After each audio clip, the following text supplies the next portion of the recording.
নমস্কাৰ মই নৱজিত ভগৱতী আজি আমাৰ মাজত প্ৰশ্নকালত আছে এজন বিশেষ অতিথি যি অসমৰ ৰাজনীতিত দিনক ৰাতি কৰিব পাৰে ৰাতিক দিন কৰিব পাৰে তেনে এজন শক্তিশালী ৰাজনীতিক ডক্টৰ হিমন্ত বিশ্ব শৰ্মা ইমান শক্তিশালী কেনেকৈ আপুনি মেইনটেইন কৰিছে কেনেকৈ হ'ল কেনেকৈ এই অভিধাটো কৰিছে নাই মই ভাবোঁ যে যিটো এইটো বিশেষণ দিয়া হৈছে সেইটো সত্যৰ ওপৰত প্ৰতিষ্ঠিত নহয় কিন্তু যি নহওক এইটো কথা ঠিক যে যিটো সময়ত যেনেকুৱা স্থিতি লোৱা প্ৰয়োজন সুতৰ বিপৰীত হ'লেও তেনেকুৱা স্থিতি লোৱাৰ যেটো সাহস সেইখিনি মই ৰাখিছোঁ আৰু তেনেকৈ মই ৰাজনীতি কৰি আহিছোঁ 2001 চনৰ পৰা আপুনি এখিনি কৰি আহিছে আসলতে সত্য এই কাৰণে কোৱা হৈছে যেতিয়া বিপৰীত পৰিস্থিতি থাকে যেটো আপুনি কৈছে ধৰক আব্দুল জব্বৰ আৰু আলী আকবৰ মিয়াৰ আনি পেলাই যেতিয়া আপুনি জিকাইছে বা তাৰ পিছত এতিয়ালৈ যিখিনি কৰি আহিছে দলৰ স্বাৰ্থতে হওক বা গভৰ্ণমেণ্টৰ স্বাৰ্থতে হওক আপুনি বিপৰীত পৰিস্থিতিত কৰি আহিছে সেইকাৰণে একচুৱেলি অভিধাটো আপোনাৰ পক্ষত আহিছে যি নহওক নাগৰিকত্ব সংশোধনী বিধেয়ক সকলো ঠিকেই চলি আছিল চৰকাৰখনে দুৰ্নীতিৰ বিৰুদ্ধে ইমান ঐতিহাসিক ষ্টেপ লৈছে ভাল পদক্ষেপ লৈছে আপুনি নতুন নতুন আঁচনি লৈছে হঠাতে এই বিধেয়কখনে অসমত জুই লগোৱা টাইপ পৰিস্থিতি সৃষ্টি কৰিলে কিয় সব মই ৰাতিপুৱা নলবাৰীত গৈছোঁ মানুহৰ লগত কথা বতৰা পাতিছোঁ এইকেইদিন মই অসমত গাঁৱে ভূঞে ঘূৰি আছোঁ জুই ক'ত লাগিছে কেনেকৈ লাগিছে এইটো মোৰ দৃষ্টিত পৰা নাই অসমৰ টিভি ষ্টুডিঅ' কেইটাত জুই লাগিছে সেইটো মই জানো সংবাদ মাধ্যমত জুই লাগিছে মই জানো অঞ্চল বিষয়ে 4-5জন মানুহে কলা পতাকা দেখুৱাইছে মই জানো মানুহৰ মাজত শংকা আছে ক্ষোভ আছে যি ধৰণে যেতিয়া আমি মানুহক স্পষ্ট কৰি কথা কৈছোঁ ক্ষোভ আৰু শংকা প্ৰশমিত হৈছে ভাৰতীয় জনতা পাৰ্টিৰ চৰকাৰখনৰ এইটো লক্ষ্য হয় বিকাশ এটা আমাৰ দায়িত্ব বিকাশৰ লগত অস্তিত্বও এটা আমাৰ ডাঙৰ দায়িত্ব নাগৰিকত্ব আইনখন আৰু তাৰ লগত অসম চুক্তিৰ 6 নম্বৰ অনুচ্ছেদ আৰু 6টা জনগোষ্ঠীৰ জনজাতিকৰণ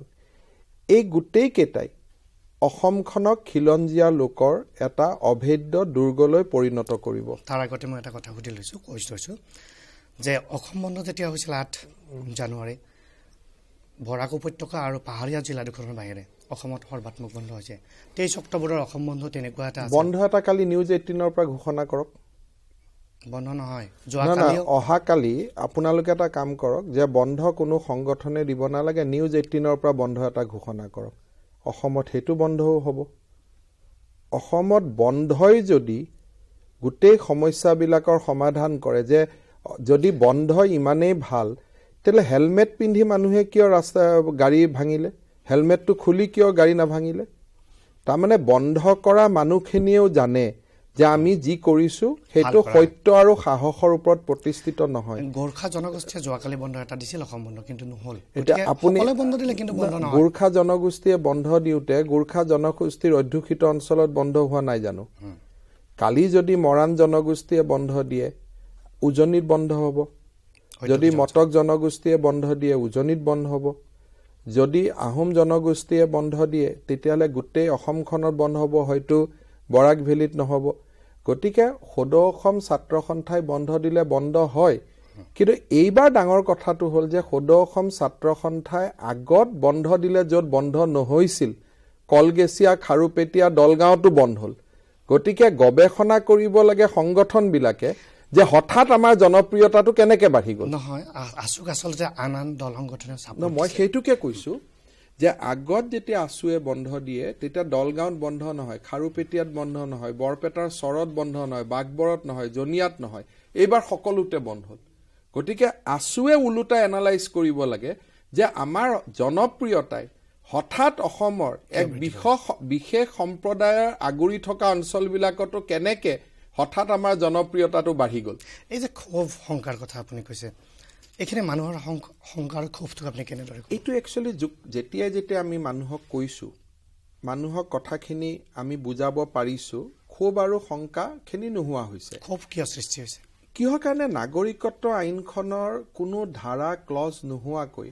এটা ধাৰণা মানুহৰ মাজত দিয়া হ'ল যে এতিয়া মই গোটেই টিভিত ইণ্টাৰভিউ চালে দেখোঁ যে বাংলাদেশী হিন্দু আনাৰ আমি বিৰোধিতা কৰোঁ এটা নাগৰিকত্ব আইনত আনাৰ কথাটো ক'ত আছে যোন আছে তাকহে নাগৰিকত্ব দিয়াৰ কথা কোৱা হৈছে, আনাৰ কথাটো নাই। হীৰেণ গোহাঁই ডাঙৰীয়াই ক'লে 60 লাখ বঙালী হিন্দুৱে পাব। যোৱাকালি এজন কৃষক নেতাই কৈ দিলে যে সংখ্যাটো 20 লাখ, 40 লাখ ৰাতিৰ ভিতৰতে নোহোৱা হৈ গ'ল। ইমান দিন চলি আছিল 1.5 কোটি, এতিয়া মই 8 লাখ বুলি ঢেকাটো দিওঁতে তেওঁলোকে 20 লাখলৈকে নামি আহিলে 1.5 কোটিৰ পৰা, 60 লাখৰ পৰা নামি আহিলে 20 লাখলৈকে। গতিকে এই যিবিলাক ভ্ৰান্ত ধাৰণা জনসাধাৰণৰ মাজত অসমৰ টিভি ষ্টুডিঅ' কেইটাক লগত লৈ যিটো প্ৰচাৰ কৰা হৈছে গোৱেলছৰ প্ৰচাৰৰ দৰে, যে ইয়াত কোনো বেলেগ ৰাস্তা নাই, আপুনি টিভি ষ্টুডিঅ' কেইটাত যাওক, অকল জয়গান তেওঁলোকৰে গাই থকা হৈছে, তাত কাউণ্টাৰ ভিউ পইণ্টটো কাৰো প্ৰচাৰ নকৰে। আৰু কাউণ্টাৰ ভিউ পইণ্টটো যদি প্ৰচাৰ কৰে, লগত ভিউজ কেইটা এংকৰ কেইজনে লগত দি দিয়ে, তো দুইটা ইনফৰমেশ্যন মানুহৰ তাত যাব দিয়ক। কৰবাত আপুনি দেখিছে নেকি যে নিউজ ষ্টুডিঅ'ৰ এডিটৰে গৈ মানুহক গাখীৰ খুৱাই অনশন কৰা? এইটো সাংবাদিকতা নেকি? আপুনি আন্দোলন কৰি আছে, মই সম্পাদক, মই নিউজ কাভাৰ কৰিব যাম, মই গাখীৰ খুৱাব যাম নেকি মানুহক? তাৰমানে অসমৰ সাংবাদিকৰ এটা বৃহৎ সংখ্যক সাংবাদিকে এই ইছ্যুটোত নিজৰ এটা ষ্টেণ্ড আছে। যেতিয়া প্ৰচাৰ মাধ্যমে ষ্টেণ্ড লয়, সমাজে কেনেকে গম পাব সঁচা কথাটো? এই গোৱেবলছৰ যিটো প্ৰচাৰ, চৰকাৰৰ হাতত টিভি আছে, ৰেডিঅ' আছে, টিভি আছে আমাৰ হাতত, আমিতো কোনো টিভি নাই। দূৰদৰ্শন আজিৰ দিনত মানুহে কিমান চাই? তাৰপিছত আপোনালোকৰ এটা জনসংযোগ আছে, তাৰপিছত ইমানকেইগৰাকী ইমানকেইগৰাকী মুখপাত্ৰ আছে, তৎসত্বেও আপোনালোকে সঁচা কথাটো ইমান দিনে প্ৰচাৰ কৰিব নোৱাৰিলে কিয়? আপোনালোকৰ ফেইলাৰ নহয়? এইটো আমাৰ ফেইলাৰ নহয়। সঁচা কথা ক'লো কাৰণেতো আমি পঞ্চায়ত ইলেকশ্যনত জিকিলো। মইতো প্ৰত্যেক ভাষণতে কৈছো যে নাগৰিকত্ব আইনৰ কথাও আমি বিৰোধিতা কৰা নাই, আমি আইনখন সমৰ্থন কৰোঁ, আমিতো জিকিলো। প্ৰচাৰ মাধ্যমে মানুহৰ মাজত ধাৰণাৰ সৃষ্টি কৰিছে, ভ্ৰান্ত ধাৰণা, খুব শংকা। কিন্তু যেতিয়াৰ পৰা আমি ওলোৱা আৰম্ভ কৰিলো, আপুনি by the time Lok Sabha election আপুনি দেখিব একো নাই, চব ধুই নিকা হৈ গ'ল। কাৰণ চব ঠিক হৈ যাব, কাৰণ আমি ৰাইটৰ পথত আছো, আমি সত্যৰ পথত আছো, আমাৰ মনত সাহস আছে, সততা আছে। হেলমেট পিন্ধি আমি যাব নালাগে মানুহৰ মাজত। এতিয়াতো হেলমেট পিন্ধি জীপ ভাঙি আছে, এনেকুৱাতো ময়ো আছু কৰিছো। এনেকুৱাতো জীৱনত এনেকুৱা দিন দেখা নাই যে এইটো মই আছুৰ সদস্য বুলি ভাবা নাই। আচলতে আছুৰ বন্ধৰ সুযোগ লৈ কেইজনমান আন্দোলনকাৰী নেতাই কৰা এইটো কাম,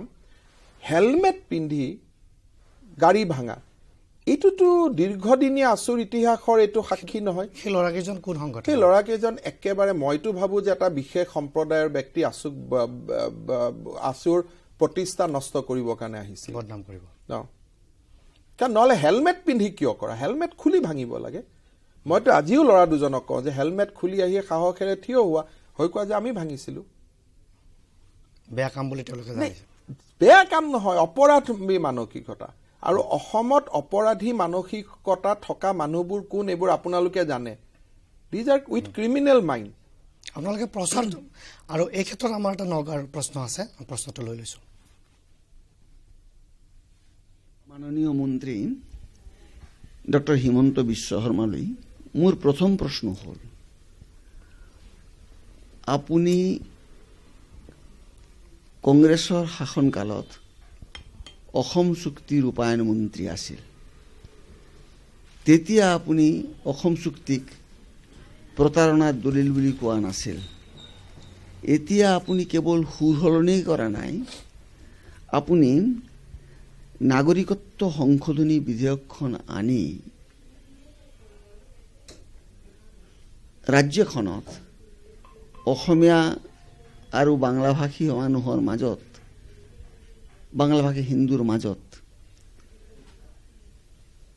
এটা অনৰ্থক বিবাদ আৰু কন্দলৰ সৃষ্টি কৰিছে। কিয়? মই ধন্যবাদ জনাইছো। প্ৰথম কথা যে অসম চুক্তি দপ্তৰৰ মন্ত্ৰী থাকোঁতেও তৰুণ গগৈ ডাঙৰীয়া আৰু মই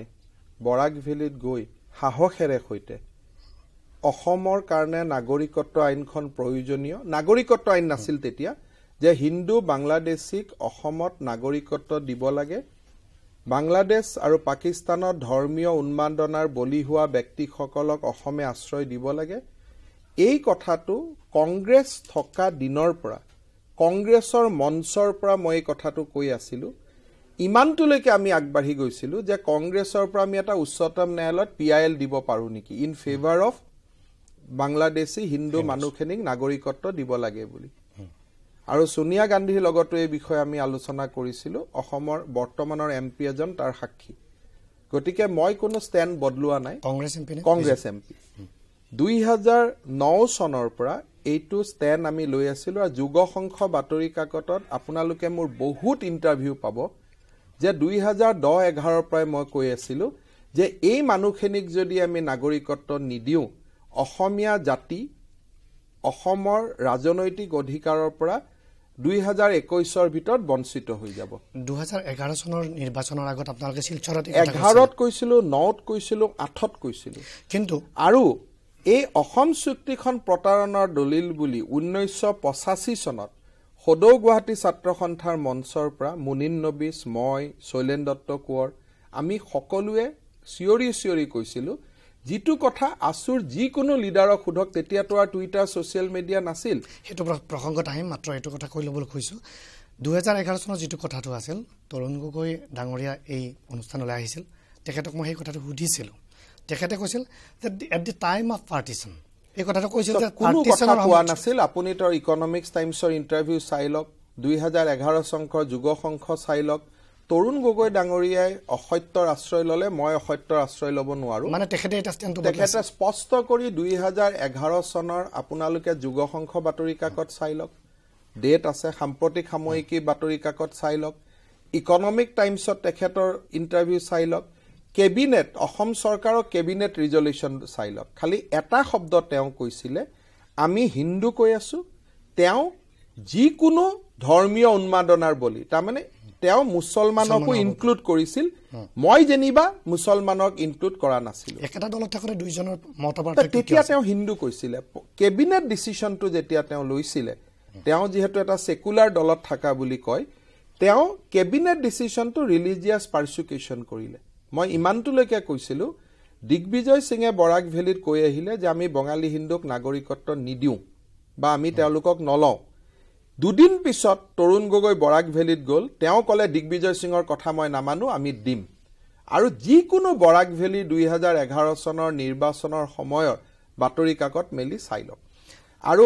এই যিগৰাকী ব্যক্তিয়ে নগাঁৱৰ পৰা প্ৰশ্ন খুদিলে তেখেতক বিনম্ৰতাৰে মই কম যে চন্দ্ৰ আৰু সূৰ্য বদলিলেও হিমন্ত বিশ্ব শৰ্মাৰ পলিটিক্যাল ষ্টেণ্ড নবদলে পলিটিক্যাল ষ্টেণ্ড ইজ কংগ্ৰেছৰ মঞ্চত থাকোতেও যি বিজেপিৰ ষ্টেণ্ডত থাকিলেও একে 1985 চনৰ যিটো কথা কৈছে অসম আন্দোলনৰ অসম চুক্তি হৈ গ'ল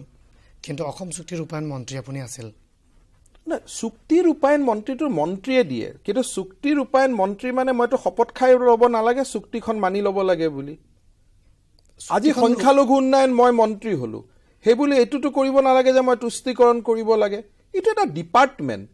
এইটো এনেকুৱা এটা মানুহে বনাই দিলে যে Assam accord is a department দিছে তাত মই একৰ্ডখন মডিফাই কৰিব কাৰণেও প্ৰপ'জেল দিব পাৰোঁ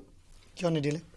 কিমানবাৰ কোৱা হৈছে 51 চনৰ কথাটো তথ্যগতভাৱে এই গোটেই কথাবোৰ আপোনালোকে তেতিয়াতো টুইটাৰ আৰু ছ'চিয়েল নেটৱৰ্ক নাছিল 1985 চনত অসম আন্দোলনৰ লগত জড়িত যিকোনো ব্যক্তি যোৰহাটত এইটোৰ ওপৰত ইণ্টাৰভিউ হৈছিল 2015 চনৰ 16 নিৰ্বাচনৰ আগতে ৰাইজমেল হৈছিল তাতে সেই সময়ত যোৰহাটত মানুহে ক'লে নাই এইটো আমি জানো গতিকে 1951 চনৰ বিষয়টো মোৰ আজিৰ ষ্টেণ্ড নহয় সিন্স 1985 আৰু কংগ্ৰেছৰ ভিতৰ মহলাত এনেকুৱা বহুতবাৰ ঘটনা হৈছে য'ত 51 চনটো আনিবৰ কাৰণে চেষ্টা চলোৱা হৈছিল not as a cut off but অসমীয়াৰ সংজ্ঞাত 51 চন আনাৰ কাৰণে বহুতবাৰ চেষ্টা কৰা হৈছিল আপুনি আছিল তাতে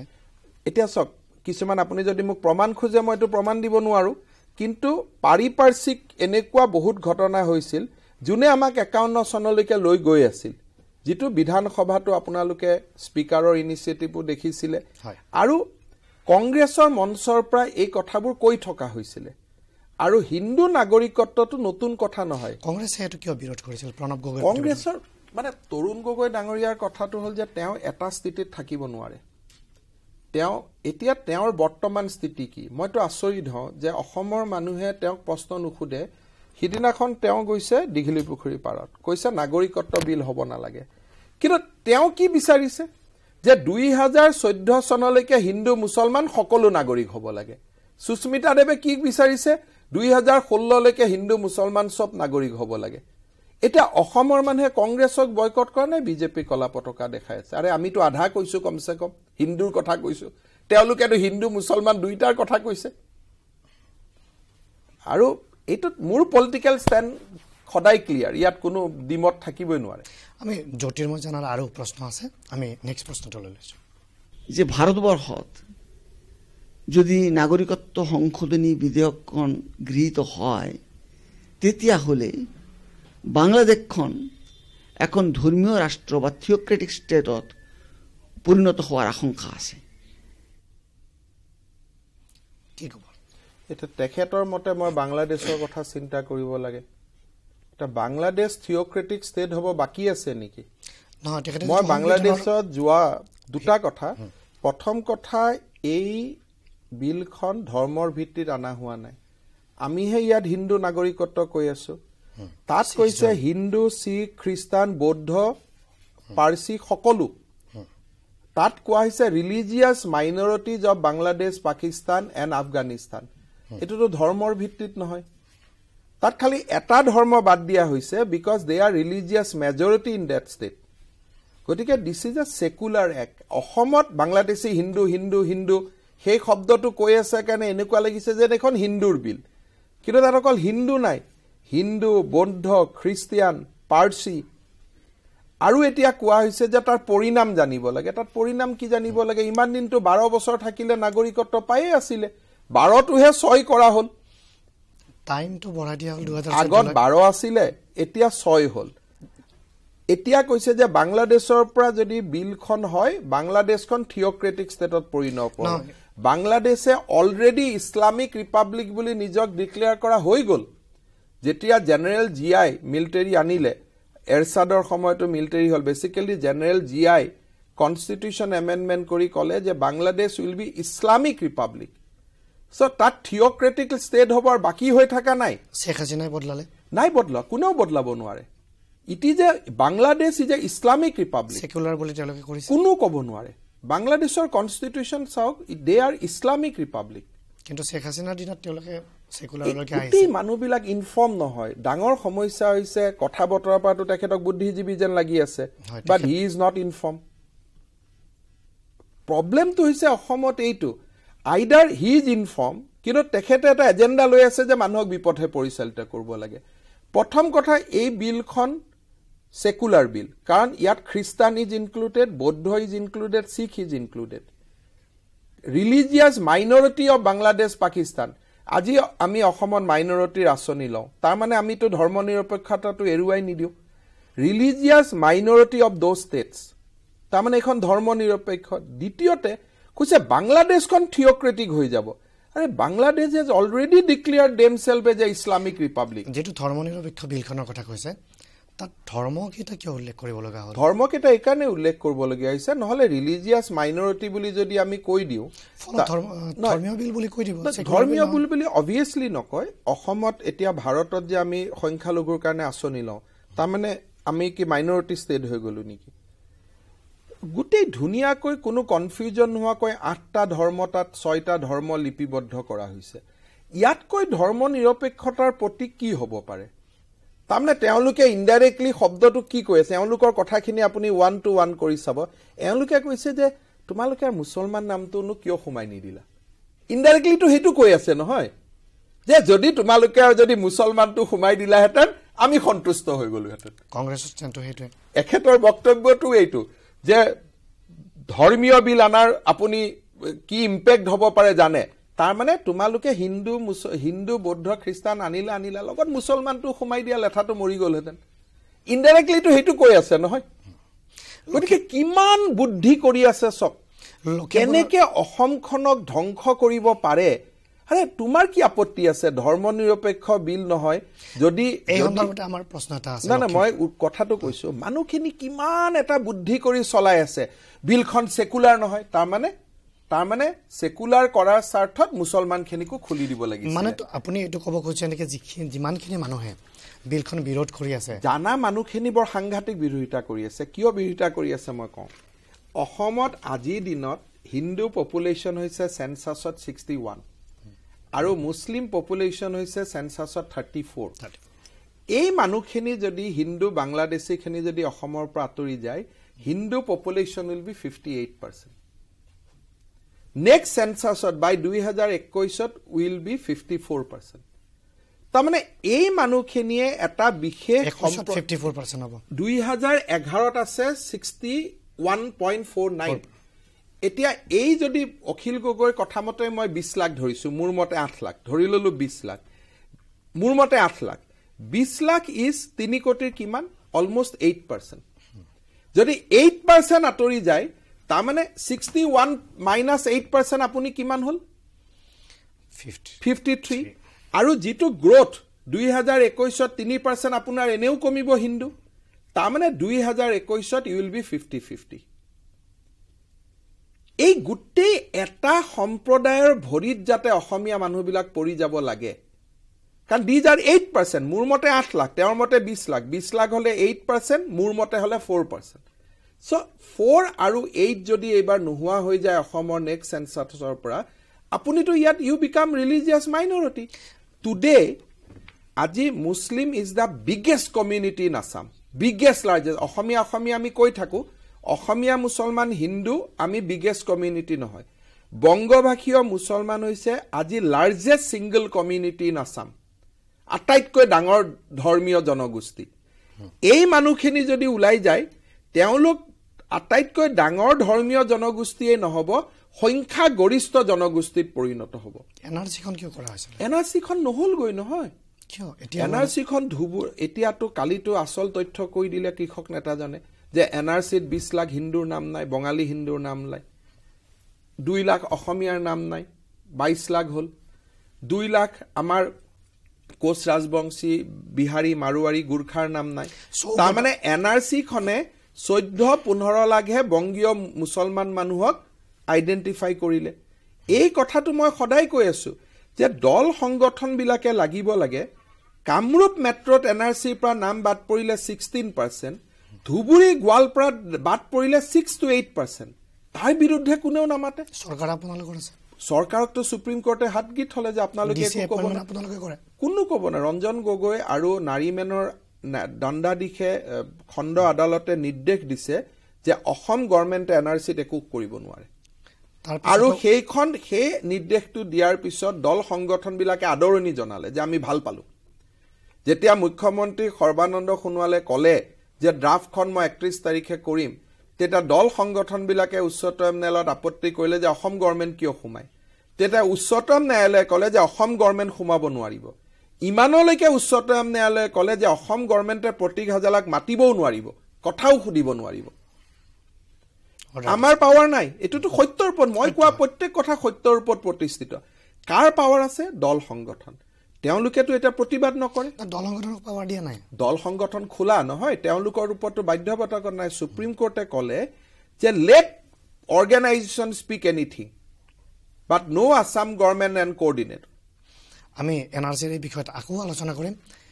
খন্তেক লৈ লৈছো তৃতীয় প্ৰশ্নটো লৈ লওক বিৰতিৰ পিছত লৈ